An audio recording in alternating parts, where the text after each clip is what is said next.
What is going on, Moon Gang? I hope you're having a good one. So today, I want to have a quick chat about Alibaba. I will be sharing why I personally believe that Alibaba stock is well positioned to have considerable returns in 2021. Also, I will be doing a technical analysis of Alibaba stock so we have a better idea of what price levels will be in play over the next few trading days. Before I get into all that though, don't forget to join the Moon Gang by hitting the subscribe button and dropping a like. All that engagement really helps this channel out. And now, without further ado, let's get started. Alrighty then. With the world getting back to normal, the stars align for emerging market growth in 2021. If you happen to be an Alibaba investor, that headline should put a big ol' smile on your face. Emerging markets enter 2021 with a new and improved image.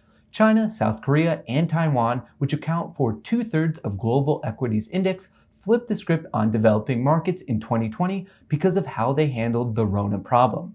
The four biggest companies in the emerging markets index, Alibaba, Taiwan Semiconductor, Tencent, and Samsung Electronics, are all world-class path breakers. In the past, you might buy the emerging market index to add a little risk, but now you're looking at long-duration growth opportunities. And on top of that, things get even better. External stars also appear to be aligning for emerging markets. A vaccine-driven global recovery should spur exports. The Biden administration should make US trade policy more predictable, if not more liberal. An ultra-dovish Federal Reserve mutes the threat of a bump in US interest rates, which would suck capital back into the dollar. Now, I know that this last part is a little bit confusing, but all that you really need to know is that the new Fed policy is really dampening risk, which makes emerging market stocks very attractive in 2021. Basically, stocks like Alibaba are well positioned to benefit from both the global recovery and the current political landscape. Personally, I am very bullish on Alibaba's future, but if you're interested in playing the entire basket of EM stocks, I would recommend checking out these two ETFs. iShares MSCI China ETF, MCHI, outperformed the S&P 500 in 2020 by 9%, and then the Emerging Markets Internet and E-commerce ETF, EMQQ, really outperformed it and was able to gain 77% this past year. Now, at the time that I'm making this video, I haven't personally dealt with these two ETFs, but they did do pretty well in 2020, and I'm expecting them to do even better in 2021, partly because I'm predicting that Alibaba will have very impressive returns. To get a better idea of what Alibaba might do over the next few days though, let's check out the charts. Okay, the third trading week of December is now over, and 3 of the major indices all closed the week out in the red. Honestly though, I really wouldn't worry because both the Dow and S&P 500 made new all-time highs yesterday, and then the Nasdaq 100 posted a new all-time high today. Alibaba lost 1.7%, which puts its stock at exactly $260. Over the past week, Alibaba is down 1.73%, but from the start of the year until right now, the stock is up a pretty respectable 22%. Here is the current technical situation that Alibaba is in. For those of you who are new to the channel, here's a pretty quick recap of what's been going on with the stock. In July, Alibaba was making lower highs and higher lows, which form this triangle, and it's also referred to as a bullish pennant. As its name suggests, these commonly break upwards, and that's exactly what happened, and Alibaba ended up rallying to the key psychological level of $300.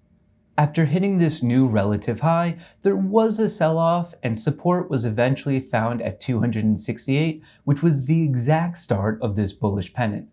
Then we saw a new relative high at 283, and once 268 was reaffirmed, the stock shot up to the current all-time high of 319. From March until late October, Alibaba was in a clear bullish uptrend because the stock was consistently posting lower highs. But as November got underway, the music kind of stopped. Alibaba was hit with the Ant IPO getting delayed, and then there was also regulations from the Chinese government. Both of these things knocked the stock down to 252, and after a small bounce up to the bottom of this gap at 280, Then the company was hit with regulation issues from the US government, which knocked the stock back down to 260. And after a small recovery up to 270, the Chinese government actually fined Alibaba for anti-monopoly issues, which knocked the stock now down to 260. It's pretty clear that Alibaba hasn't been ending the year out on a positive note.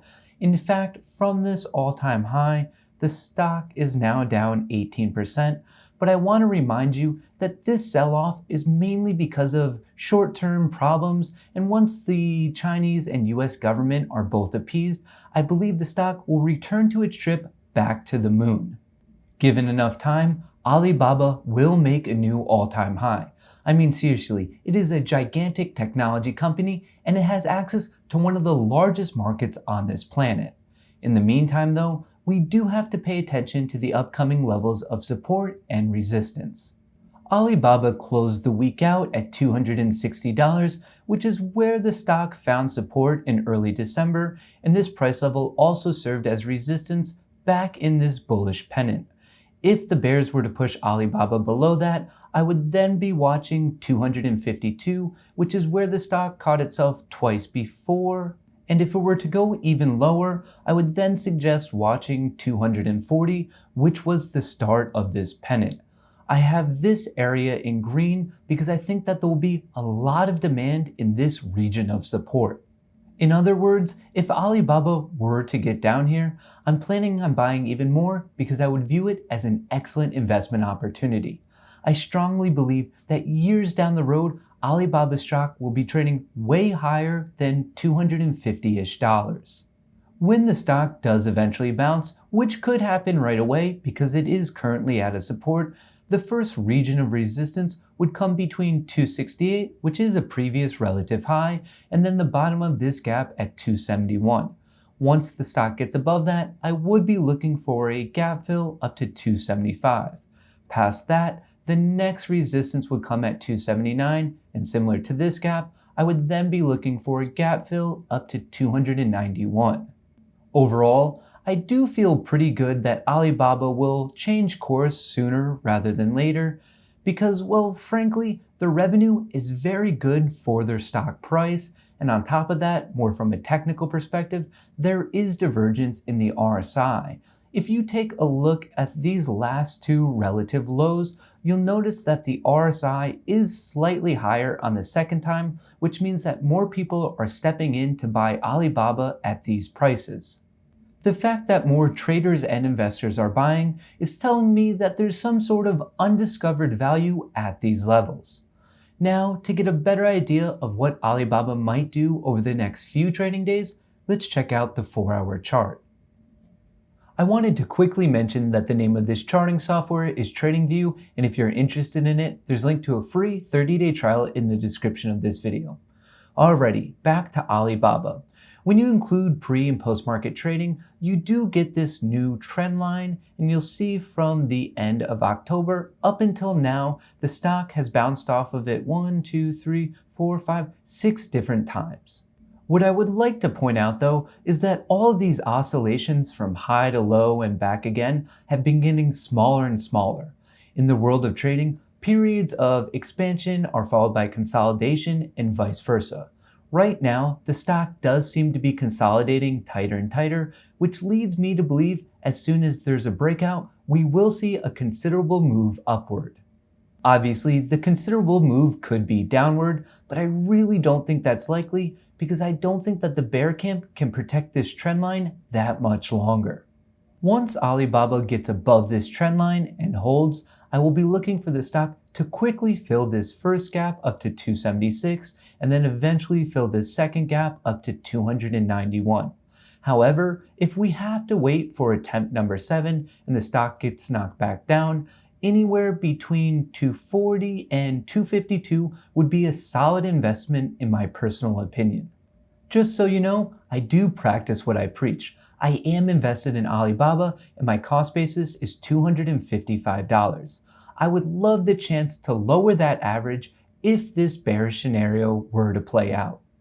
Moving forward, I would recommend watching for divergence in the RSI and then paying attention to these key price levels along with this trend line.